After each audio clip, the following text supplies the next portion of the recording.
So I wanted to go through my process with developing a thumbnail image for work that I made recently, and this is a process of going from digital to traditional methods and then back into digital.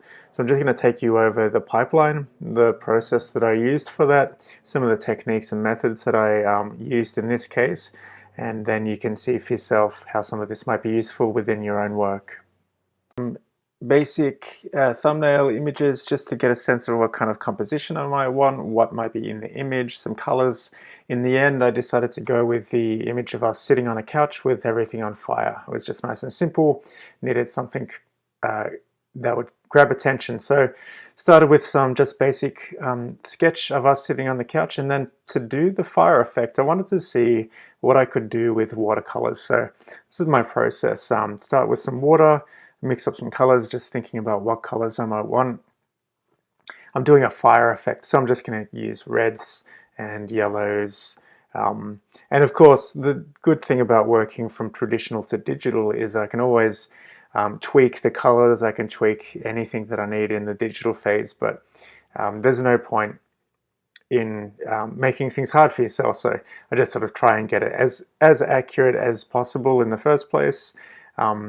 And then hopefully I don't need to spend as long tweaking. So I mixed just a few colors here. Don't need to do anything too crazy, just to capture some fire. So colors mixed. My process for this is usually I'll just start putting down some water onto the paper first, and because it's fire, because it's sort of an organic thing, I'm just happy to let the paint do the work.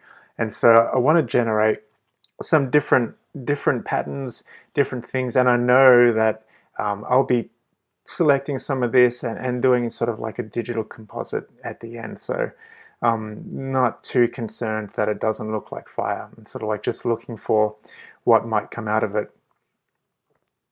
So you can see I really like sort of this process as well of just sort of adding bits of color and watching them merge together, and also knowing that once it dries, it's going to look different, but I have this time while it's wet to be able to work colors in together and have a play with it. So this is sort of like a process of trial and error, a lot of this stuff.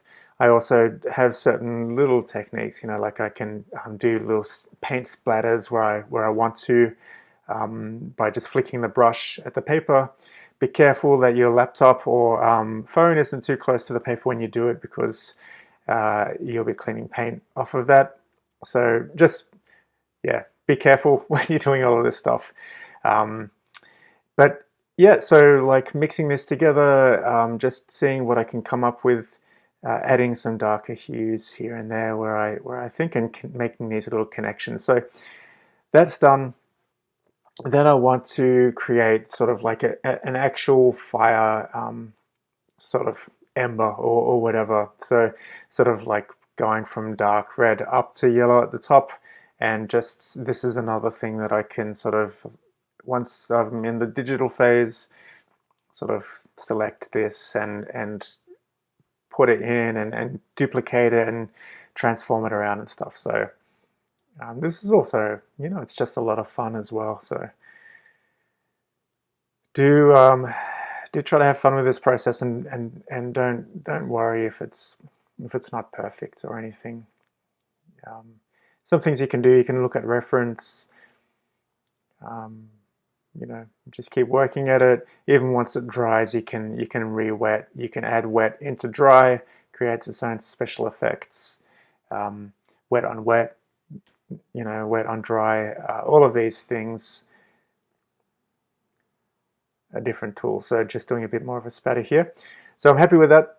So scan it in once it's dry. A bit of a cleanup here.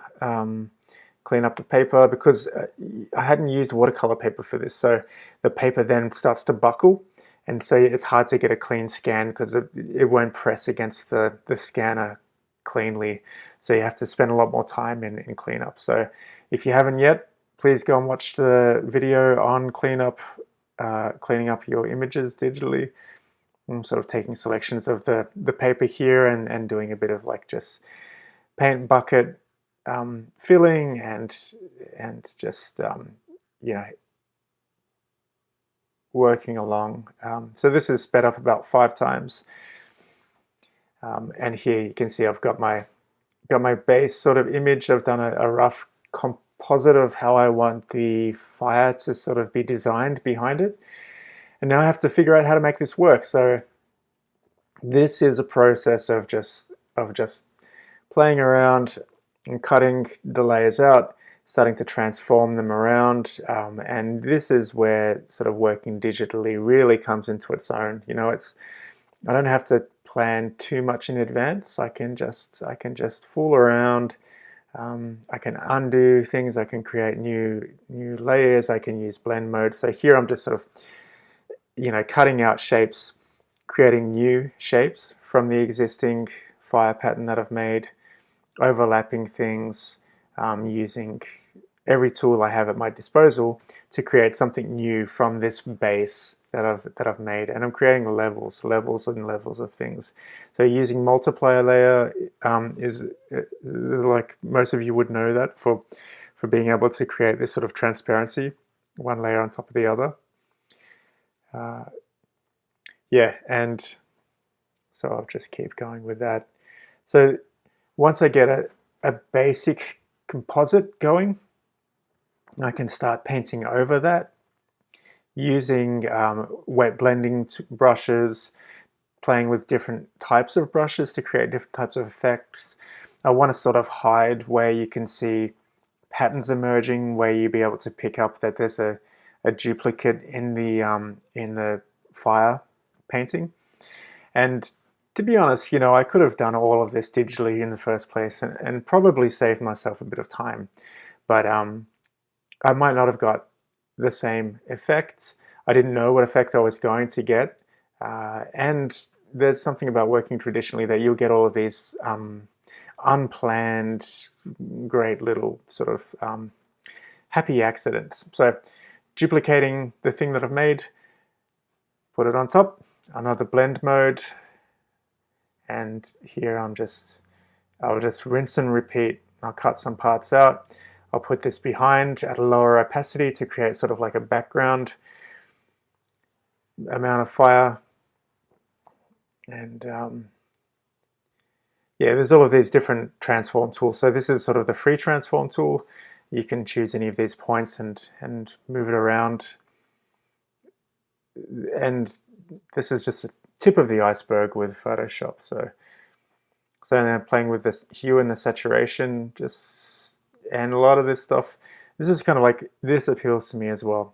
I don't have to plan every single thing. I can just fool around and see what I like. Here I'm playing with different blend modes, how they blend on top of one another. And I think I'm getting closer to something that I like. So thinking about